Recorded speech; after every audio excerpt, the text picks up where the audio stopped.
Kemudian yang ketiga, waktu masuk ke dalam ruangan diharap untuk melepas sepatu atau sandal. Saya kira kalau sandal tidak ada ya, karena kalian semua menggunakan sepatu.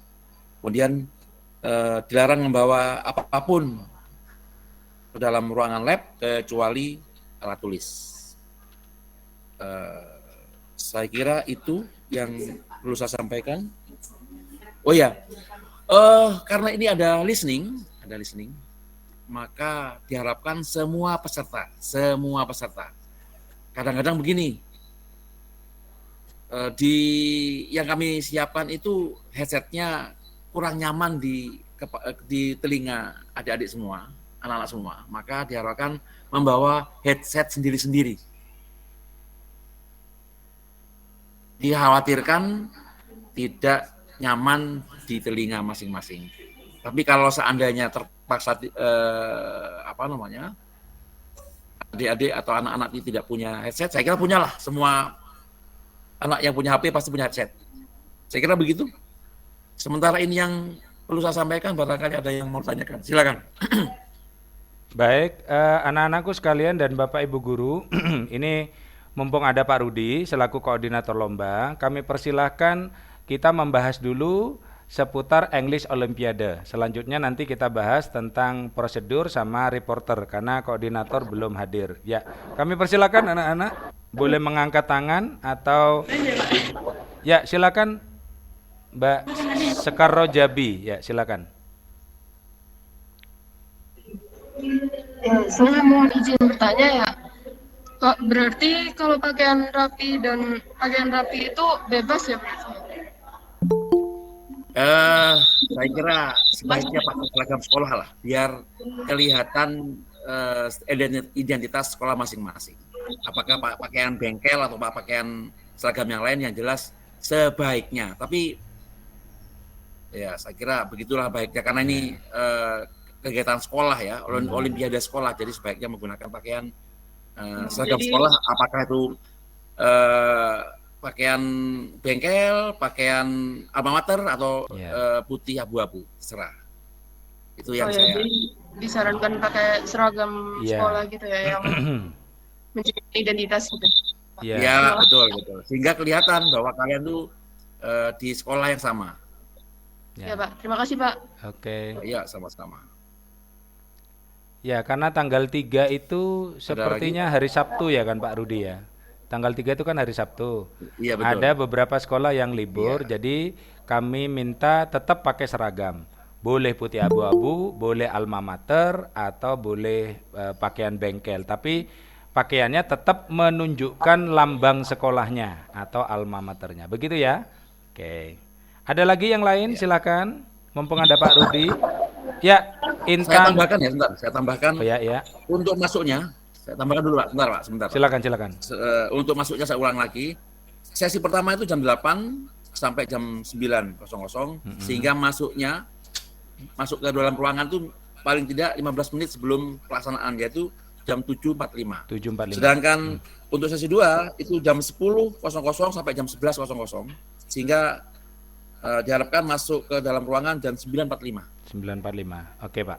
Nah, nanti mengenai siapa yang di sesi 1, sesi 2, dan sesi 1 atau 2, nanti akan kami berikan informasi menyusul. Ya, silakan. Siap. Oke, silakan Mbak Intan Trisna, silakan. Pak, maaf sebelumnya saya ingin bertanya, untuk video teks prosedur presentationnya itu, kalau misalkan di awal videonya mau diberi opening seperti speech, boleh atau tidak? Untuk procedure text dan English report ya, ini bukan saya, jadi saya tidak bisa menjawab. Saya serahkan kepada Pak Dodi. Silakan Pak Dodi. Baik, sebelum saya jawab, Mbak Intan, koordinator lombanya adalah Pak Yusuf dan Pak Pak Ilyas. Apakah hadir? Baik, kalau tidak hadir saya wakili ya Mbak Intan. Jadi yang dimaksud itu di awal diberi opening seperti apa Mbak Intan? Halo? Jadi seperti kayak public speaking gitu Pak. Oh gitu, terus? pertama-tama Kepler Excellency Oh, siapa gitu. iya, boleh, sangat boleh, Pak. Yang ya, yang perlu ditekankan dan yang perlu diperhatikan ya sekali lagi, kalau English procedure presentation itu kan menjelaskan prosedur. Jadi langkah pertama, langkah kedua, langkah ketiga bisa dikonsultasikan ke guru pembimbing. Ya, itu boleh dipresentasikan menggunakan alat. Nah, di Juknis di situ ada petunjuk, misalkan anak perawat misalkan ya, anak dari SMK keperawatan itu menjelaskan tentang bagaimana merawat pasien. Nah, pada saat berbicara bagaimana merawat pasien, langkah pertama begini-begini. First, second, next, and finally. Nah, itu dijelaskan secara prosedur dan boleh menggunakan alat peraga. Karena memang prosedur presentation ini memang lebih baik menggunakan alat peraga. Seandainya misalkan anak STM berarti kaitannya dengan mesin, maka disampaikan rekamannya itu di depan mesin begitu. Jadi prosedur ini adalah menjelaskan kompetensi keahlian. Seperti misalkan anak busana, prosesi menjahit yang baik dan benar misalkan, nah dijelaskan. Tapi perlu diingat Mbak Intan ya, durasinya khusus untuk link YouTube ini hanya 5 menit saja. Jadi silakan diatur pembuka, isi, dan penutup. Gitu. Kemudian untuk edit video ada lagu kayak lagu pembukaan atau ada kata-kata pada saat ucapan, kami persilakan. Tapi yang jelas tidak boleh dubbing. Jadi suaranya harus asli dari siswa tersebut. Begitu Mbak Intan, ada lagi? Mas Dodi. Oh, ini ada Pak Ilyas. Oke. Silakan Pak. Sebelum perhatian kita terpecah, maka sebaiknya kita fokus pada Pak Rudi dulu. Oh gitu ya. Ya. Perhatian peserta. Ya. Jadi nanti yang mau menjawab prosedur nanti kan grupnya Pak Yusuf. Iya. Untuk yang report on the spot Pak Ilyas gitu. Okay. Jadi biarkan Pak Rudi dulu. Oke, siap. Sampai selesai gitu. Ya, terima kasih Pak Ilyas masukannya. Oke, hari ini untuk saat ini silakan bertanya kepada koordinator lomba Pak Rudi. Sementara ini kesempatan untuk Olimpiade dulu. Silakan bertanya kepada Bapak Rudi. Kami persilakan. Bapak Ibu guru atau siswa, kami persilakan tentang Olimpiade dulu, teknis Olimpiade. Ya, silakan.